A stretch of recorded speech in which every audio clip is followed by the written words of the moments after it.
तो कांवर और मार ज़मीन में उत्पादन है 1 एकड़ में 20 क्विंटल 21 क्विंटल जी। और जो पड़ुआ किस्म की थोड़ी पतली ज़मीन है तो उसमें 15 से 16 क्विंटल तो अच्छा उत्पादन मिल सकता है। अच्छा उत्पादन मिल सकता है। और आप डीएपी के लिए मारामारी में ना जाएं। हम बुंदेलखंड क्षेत्र में इस समय किसान रबी की फसलों की तैयारी में लगे हुए हैं, जिसमें किसानों के द्वारा मुख्य रूप से गेहूं और चना मटर अपने खेतों में बोया जा रहा है। तो गेहूं वर्तमान में जो बोने का समय अभी चल रहा है, चना मटर अधिकांश किसानों के द्वारा अपने खेतों में लगा दिए गए हैं। तो गेहूं की खेती में किसानों को कौन कौन सी सावधानियां बरतनी चाहिए, किस तरह उसकी खेती करनी चाहिए ताकि एक अच्छा उत्पादन उन्हें प्राप्त हो सके, इसके संबंध में आज हम अपने दर्शकों को एक बुजुर्ग किसान का अनुभव साझा करना चाहते हैं, जो है बताएंगे कि किसानों को किस तरह गेहूँ करना चाहिए ताकि उन्हें अच्छा उत्पादन प्राप्त हो सके। दादा, सबसे पहले आपका परिचय। हमारा नाम श्रीकांत नायक जी, कहाँ से हैं? ग्राम बमहोरी, तहसील मऊरानीपुर, जिला झांसी। नायक जी, गेहूं का समय चल रहा है इस समय, तो गेहूं बोने का एक सही समय, एक निश्चित तारीख क्या हो सकती है किसानों के लिए? गेहूं बोने की सबसे सही तारीख है यही 15 नवंबर से 20 नवंबर के बीच में। लेकिन अगर किसान लोग नहीं कर सकें तो 30 नवंबर तक भी उसकी बुआई कर सकते हैं। ये सही समय है, अभी चल ही रहा है 15 से 30 नवंबर के बीच में। तो बुआई के लिए किसानों को क्या सावधानियां बरतनी चाहिए और किस तरह अपने खेतों को तैयार करना चाहिए? खेतों को तैयार करते समय पहली जुताई गहरी करें, इसके बाद बिल्कुल पाटा लगा के भुरभुरी ज़मीन बना लें।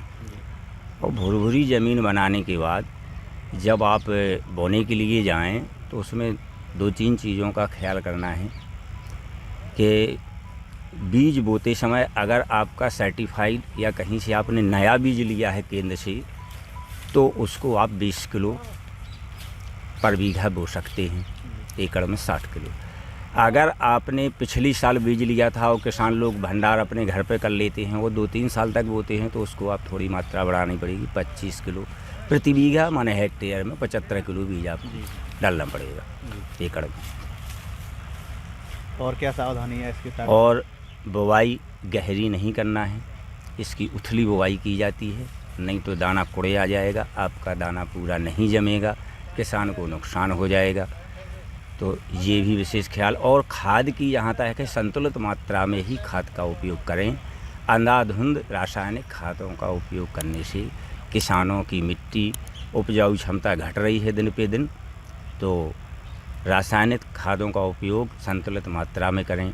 डीएपी नहीं है तो किसान भाइयों को एनपीके भी डाल सकते हैं, वो भी बहुत अच्छी खाद है। डीएपी की जगह एनपीके का उपयोग करें, यूरिया का उपयोग करें। और अगर उनके पास भैंस गाय रखते हैं तो कुछ देसी खाद डालें।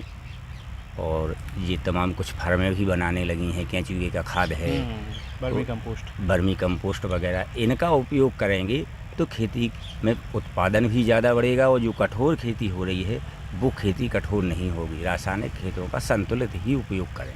वर्तमान में डीएपी के लिए मारामारी मची हुई है, तो डीएपी और आप बता रहे एनपीके, क्या फ़र्क है इन दोनों में? डीएपी में केवल डाइमोनियम फास्फेट है और एनपीके में नाइट्रोजन भी है, पोटेशियम भी है और सल्फर है।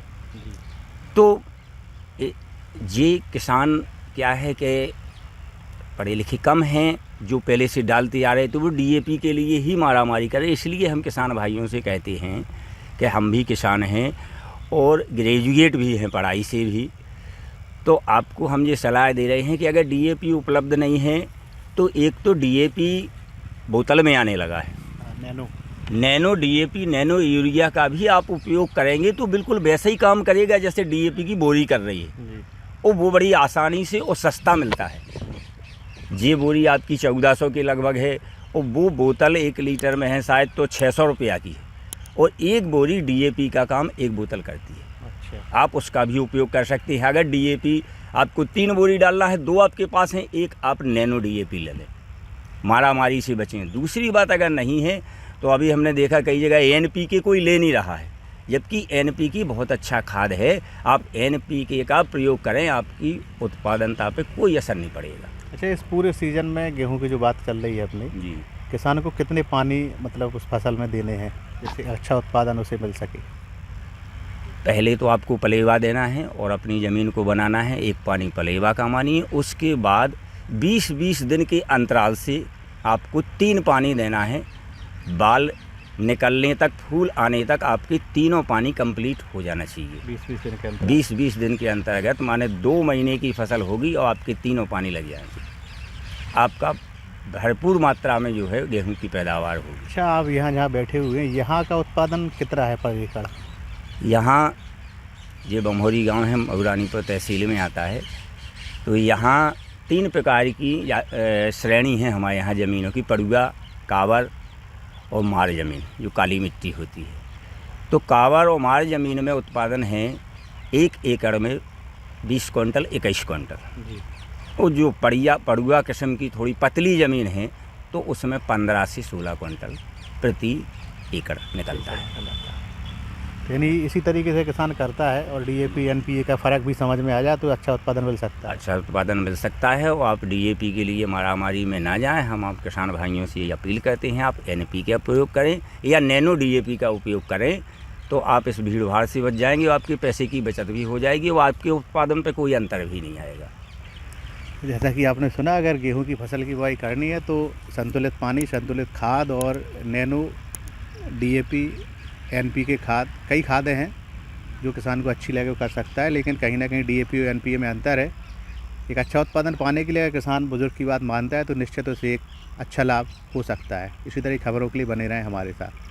तो किसान मित्रों, ये था आज का कृषि पिटारा। हमें उम्मीद है कि ये कार्यक्रम आपको काफ़ी पसंद आया होगा। अगर आप हमारे चैनल पर नए हैं तो हमारे चैनल को सब्सक्राइब भी करें। अगर आपको ये वीडियो पसंद आई है तो इसे लाइक और शेयर भी करें। किसान मित्रों, आपका बहुत बहुत धन्यवाद।